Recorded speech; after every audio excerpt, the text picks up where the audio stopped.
In 1989, the Suleskis told the FBI their daughter was missing, sparking a search lasting several years until their other daughter came forward and told the FBI she saw her mother put Alex in a plastic garbage bag and seal it. The Suleskis dumped her remains in Otter Creek Park.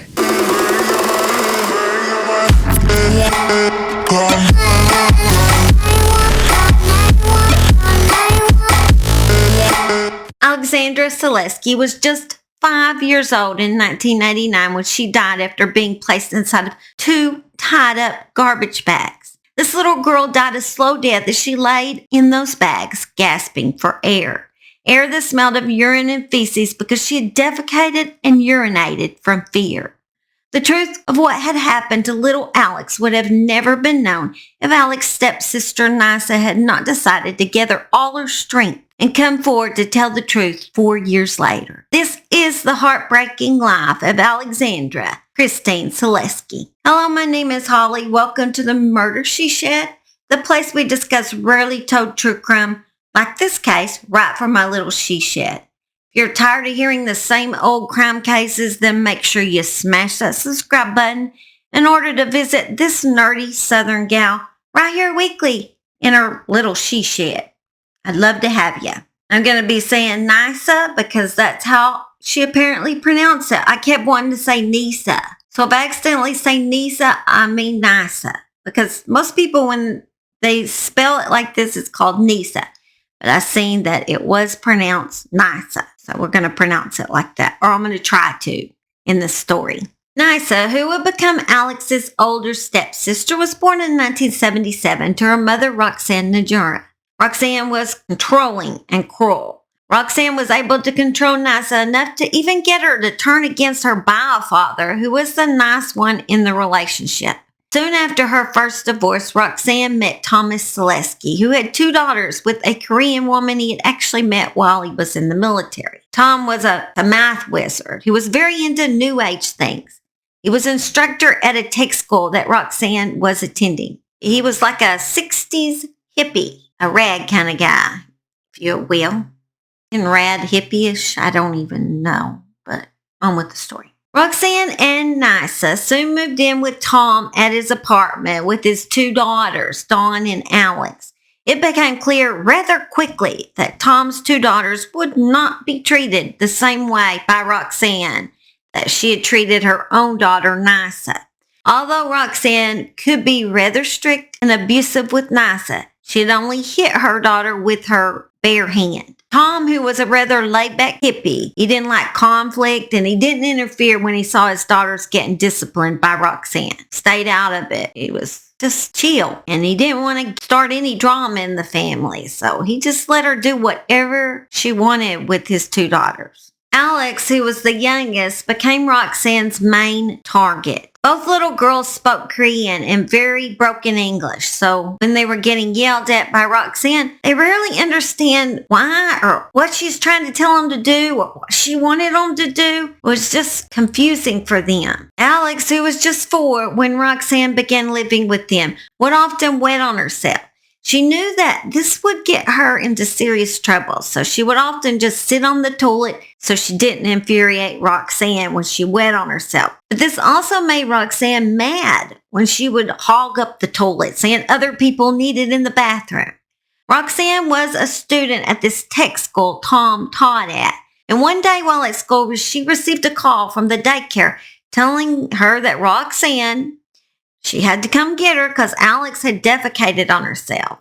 Roxanne picked her up from daycare and made Alex stand in the corner all day.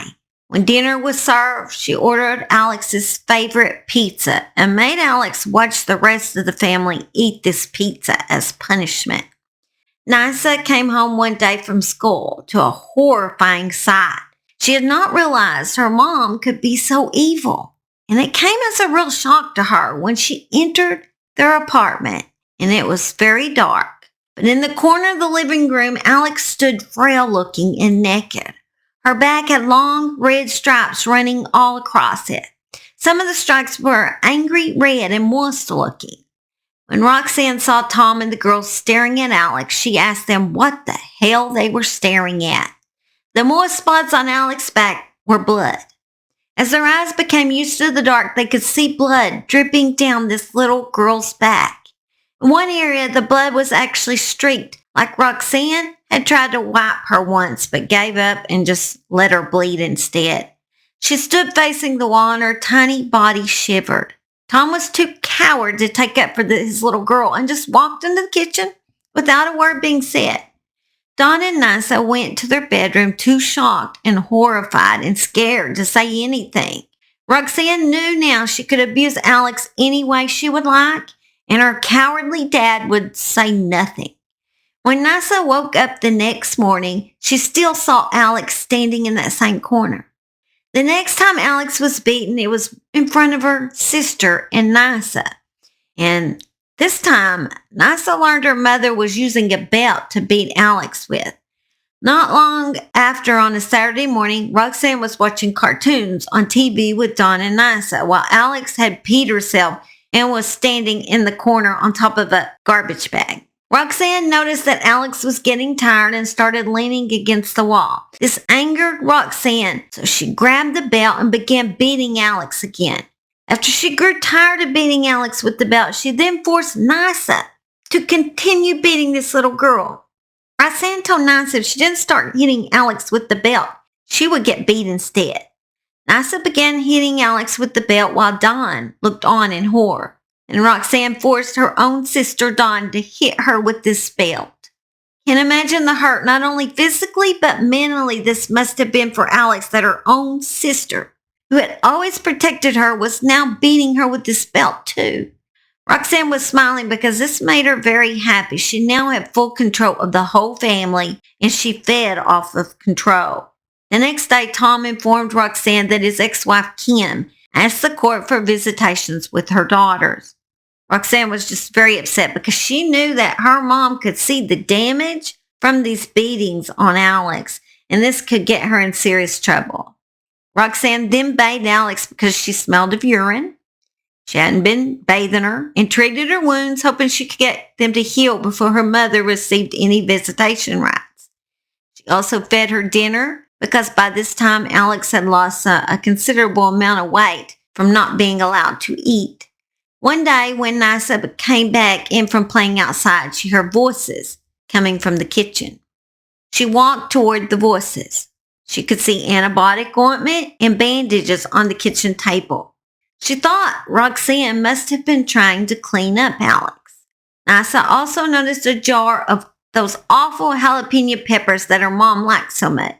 She thought that it was strange that her mom would be snacking on those as she cleaned up Alex. Then, as Nisa rounded the corner and could finally see her mom and Alex, she heard her mom say, "You better eat it because that's all you get." It took her a few seconds to understand the bizarre scene she had entered. Alex was standing in front of Roxanne. She had bandages around her back, but they were also wrapped around her head. The only hole left open in the bandages was a small slit for her mouth. She covered her whole face with these bandages, and her whole body, she was basically mummified with just this hole for her mouth. That must have been so scary for Alex. Through this small hole, Roxanne was pushing a jalapeno pepper. Alex was crying and taking very small bites of the pepper. They seemed to be burning her, yet she continued to reach her little neck out to eat a little more. Nisa looked around the room and noticed what looked like feces on the floor. Small pile was right in the back of her feet. This is when Roxanne saw that Nisa had entered the room. Roxanne waved Nisa closer to her and Alex. Roxanne said, "Can you believe this brat had the nerve to pee on me while I was drying her off? She was so close to having a nice breakfast," she said. "But she obviously doesn't want to make any effort at all to be good. So I won't make any effort at all to fix her something to eat. She can just eat whatever's lying around. Isn't that right, brat?" she said. And apparently it was hot peppers that happened to be lying around. Alex just kept crying and eating the peppers Roxanne was feeding her. Roxanne then said, "Speaking of whatever is lying around," Roxanne then reached down with the spoon and picked up a small piece of Alex's feces off the floor. She said, "This is special for you, Alex." Before Nisa could comprehend what her mom was doing, Roxanne had fed feces to Alex. Alex couldn't see what it was with the bandage covering her eyes, but she immediately began to gag. Even as she gagged, she continued to chew and swallow. She's too scared not to. Nysa couldn't believe what she had just seen and stood there in shock and horror. Nysa stumbled back outside and didn't tell Dawn a word about what had happened to her sister in that house of horror. Dawn and Alex's mom finally got visitation rights to see her little girls, and while taking them clothes shopping, noticed the wounds on Alex's back. Fortunately, this incident caused an investigation to be opened, and both girls were taken away from Roxanne and Tom and given back to their mother. Nysa was left in the home with Roxanne and Tom because Nysa denied any abuse and they saw no evidence of abuse on her body.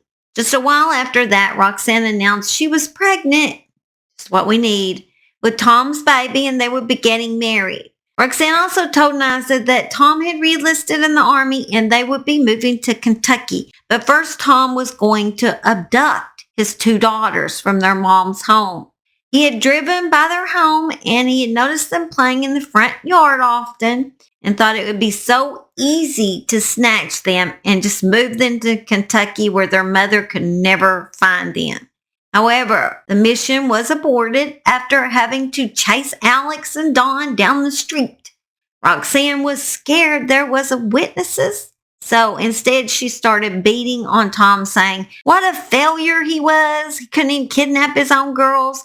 Then she pushed Tom out of the van and told him that he could walk back to the hotel where they had been staying until they could abduct these little girls. Somehow Roxanne was able to convince Dawn and Alex to give Tom visitation rights after that. It was thought that their mom didn't want to lose the child support payments. The girls came over for 4 visitations before the couple just decided they would keep Dawn and Alex and make the move to Kentucky with them. Nysa actually said that her mom had told her that the girl's mom, Kim, agreed to a cash settlement for signing over full custody rights to Tom. Don't know if that's true. Roxanne could have been lying to Nysa, and Nysa didn't know any different, but that's what Nysa was told. Nysa was just 12 years old when they moved to Kentucky with Tom's girls. Roxanne said it wouldn't be the same. It would start fresh. Life would be better at this new home. As soon as they moved, Alex peed on herself and Roxanne blew up. Nysa heard screaming, a pounding sound, and then Alex soft crying. She knew her mom had lied and things would definitely not change. On the day after Tom returned home, Roxanne told him to deal with Alex. But after Tom spanked her, Roxanne laughed. She told him that Alex was laughing at him too because he was such a wuss. But Alex was not laughing. She wasn't laughing, but, Roxanne had such a control over Tom that he believed whatever she was saying. So he said, what do you want me to do? As he faced Roxanne, and Roxanne told him to be a man. To be a man. And so I guess he figured to be a man, he needed to do something that would hurt his little girl a lot. That's being a man, apparently. I didn't know that, but apparently, according to Roxanne, it was.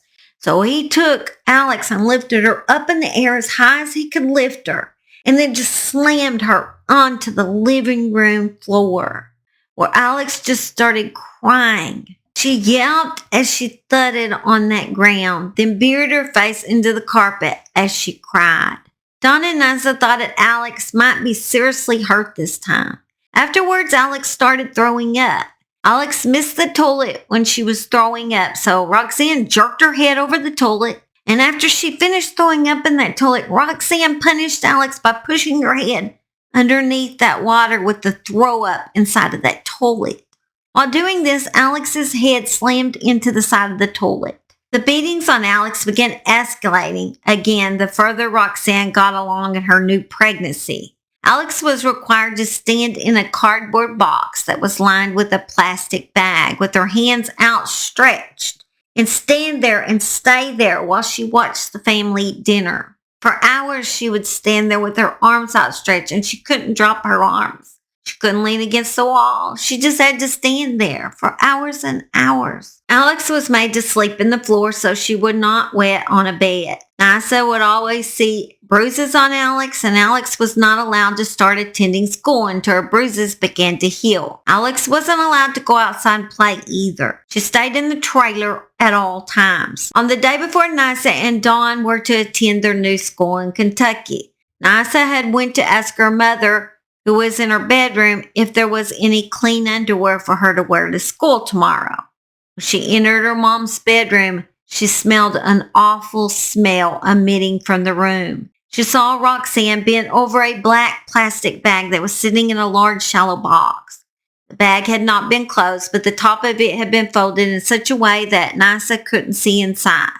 Nysa could see the bag move slightly. She walked a little closer to make sure she had seen the bag actually move and that it wasn't her mom moving it. Roxanne was still staring at the bag with the back of her hand covering her nose and mouth. Suddenly, Roxanne took a deep breath and opened the bag to look inside. "Oh, you little nasty animal," she gasped and closed the bags with her hand. She grabbed another bag off the dresser and then flung it open. She placed the second bag on the floor, holding one end open. She then rolled the first bag into the second bag.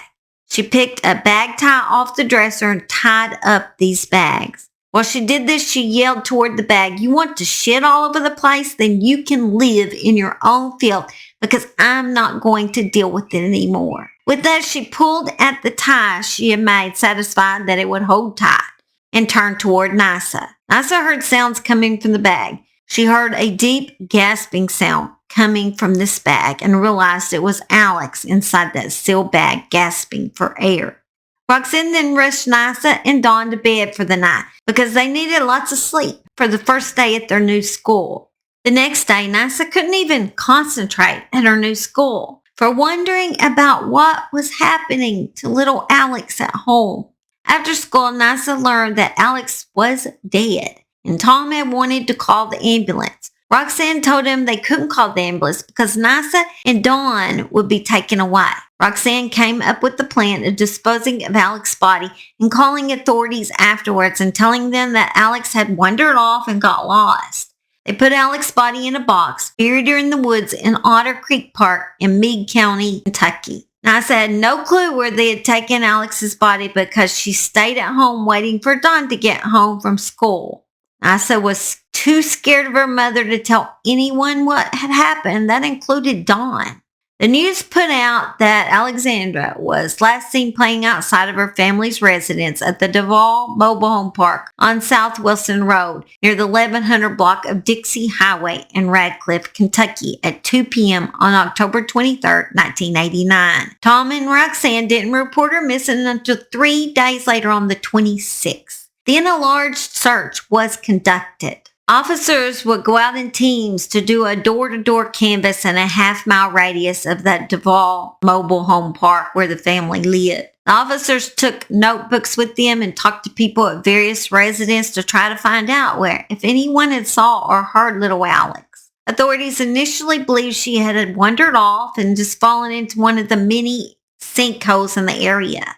After a month, authorities said they believed that Alex had been abducted by a stranger. This possibility was considered even more likely when sightings of Alex were called into authorities in the months after her disappearance. In at least one of these sightings, Alex was said to have been seen with an unidentified woman. Nysa still feared what her mother and stepfather would do to her if she told anyone about what happened to little Alex, so she went along with their story that Alex disappeared while playing outside. For 4 long years, she carried the truth in her heart until she couldn't hold the pain in any longer and decided to tell Dawn. Her and Dawn discussed what adult they could go to with this news, and they eventually decided to tell Nysa's biological dad, who Nysa still had limited contact with. On one visit when Nysa was 16 years old, she finally told her dad what had happened to Alex in that house of horrors. Her dad helped Nysa go to the authorities with the new information. The police convinced Nysa to wear a tape recorder and talk to Tom about what had happened so they could have more than just Nysa's confession. In the tape, Tom confessed that in 1991, he went back to the site where Alex's body was buried and destroyed her skull. He also said he scattered Alex's remains in another state. Roxanne and Tom were convicted of all charges brought against them and sentenced to life imprisonment with a chance of parole in 25 years. Then in early 2001, the Suleskis' defense attorneys attempted to have their sentences pushed aside, but the requests were denied and they remained in prison. In 2018, both of them came up for parole. Nisa pleaded with the parole board not to let her mother out because she feared that Roxanne would come after her and her loved ones as she was let out. Roxanne waived her hearing and agreed to serve the rest of her life sentence. In this hearing, Thomas said he was stupid and weak and didn't actually play a part in his daughter's death. He stated that Roxanne told him that Alex died from a sickness she had and he didn't want anyone in his family to be hurt. So he just disposed of Alex's body in order to protect his wife. So if you'll begin, Mr. Suleski, about telling us what happened. I was just very stupid. I remember leaving her, covering her, and saying to her, I'm sorry. Did you bury her body? Did you Pardon? bury her body? What did you do with her body? I covered it with leaves.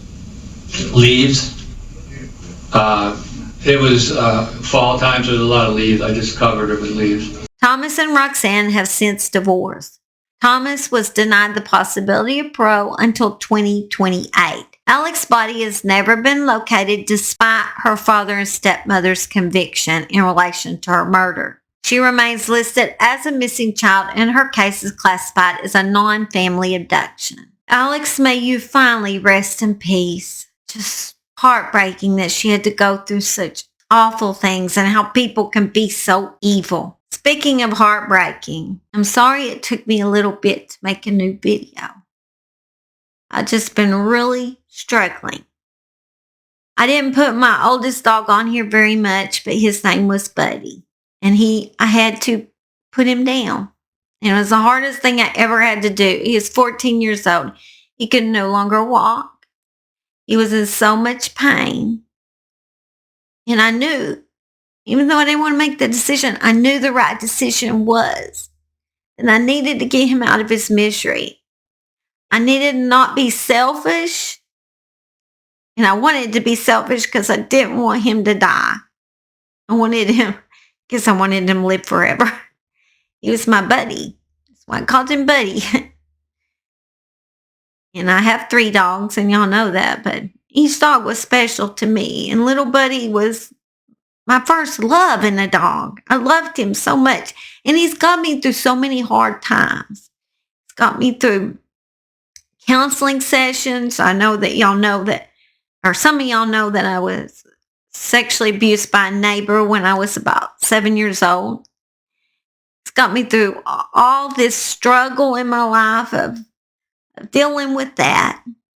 I went through a drug addiction, trying to deal with that, but he got me through all that. But he's got me through so much in my life that I owed him everything.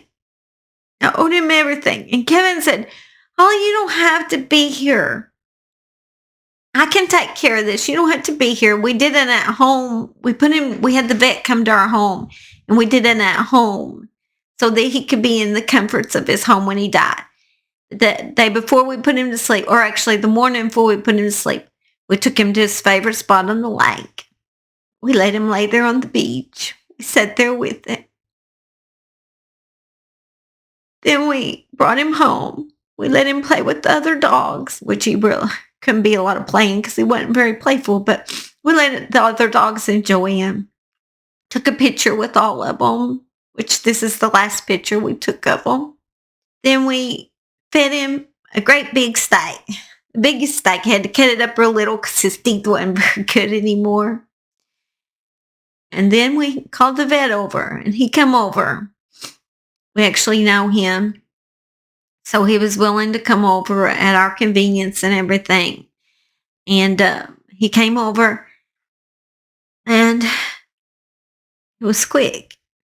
And Kevin told me, he said, Holly, you don't have to be here. I'll take care of this. I said, Kevin, this dog was with me through every hard time I've ever had. I'm going to be here for my little buddy, and I don't care. I'm going to be here for him. So as he died, he stared at me right before he went out. He gave me the deepest look. His eyes, I'll never forget those eyes. I hope it was a look of, thank you for getting me on my pain, but in my heart I felt such grief, and I still feel such grief. I don't mean to do all this on y'all. I just want to explain where I've been and everything. But I know I did the right thing, but yet I feel so guilty, I guess. I just feel guilty is the word. That I feel guilty for keeping him alive, and I feel guilty for putting him down. Anyway, and so we just laid there on the floor with him after he passed for a while. And we let the dogs come in because we had kept them away from, we didn't want Simon and Max to see that part. And after he passed away, we let them come back in. And we let them spend some time with him. They were so confused. And then we had already dug his hole because we was going to bury him on our land. And I put his favorite rug down. And I already got his grave already the way I wanted it. And Kevin said, Holly, you don't have to bury him. I will bury him. I said, Kevin, no, this is the rest of that hard time I've got to get him through. So we buried him together. Me and Kevin were both just bawling. You know, it's heartbreaking to lose your pets like that when you've grown so attached to them. And if y'all know me, I'm just a big dog person. I love dogs. And so I'm still healing from it. And it's going to take me a while because his snoring got me to sleep at night. I could listen to him snoring. It was just comforting to me. And I miss that so much. And I don't know why I went through all that, but I think talking about it is very healing. And I just, if any dog is in heaven, I know that dog is. He was more like human. Like, okay, it's in a dog body, but I really feel like his soul was human. I'm just praying he's up there with my daddy now. Hope that he is. I have to believe that, hard. I have to believe that. Anyway, saying all that to make this, I made a little video at the end here. I'm going to add it on if you'd like to watch it. If you don't, that's fine. Just a little memorial to my little buddy and all the good times we've had. We had so many good times together. So much fun. It's been a great little dog. Oh, the kindest dog I've ever met. Kind to all animals, all humans. He was just special. And here's the little video I did. I don't know why I decided to tell all y'all that, but anyway, dogs are part of my show. They have been. And so I wanted y'all to know that one of mine passed away. I love y'all, and I'll see y'all soon, hopefully sooner than this video. Just been struggling a lot lately. All right. Bye. Oh, I'll let you say bye to Max and Simon, who have also been grieving. I'm going to say they've been in grief too. Max, you coming too? There they are. They've been kind of sad too lately. Yeah. I know.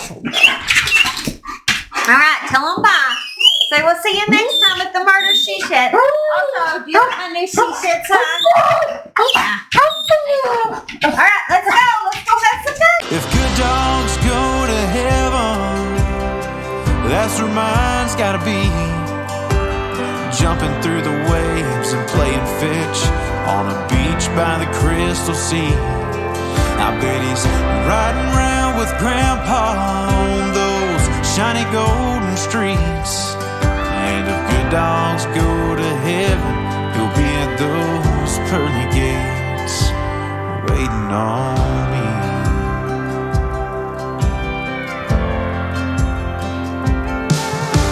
As I said more than most words closer we grew, and it didn't matter where we'd go. But if there's a chance, yeah, I just know if good dogs go to heaven, that's where mine's gotta be. Jumping through the waves and playing fetch on a beach by the crystal sea. I bet he's riding around with Grandpa on those shiny golden streets. And if good dogs go to heaven, he'll be at those pearly gates.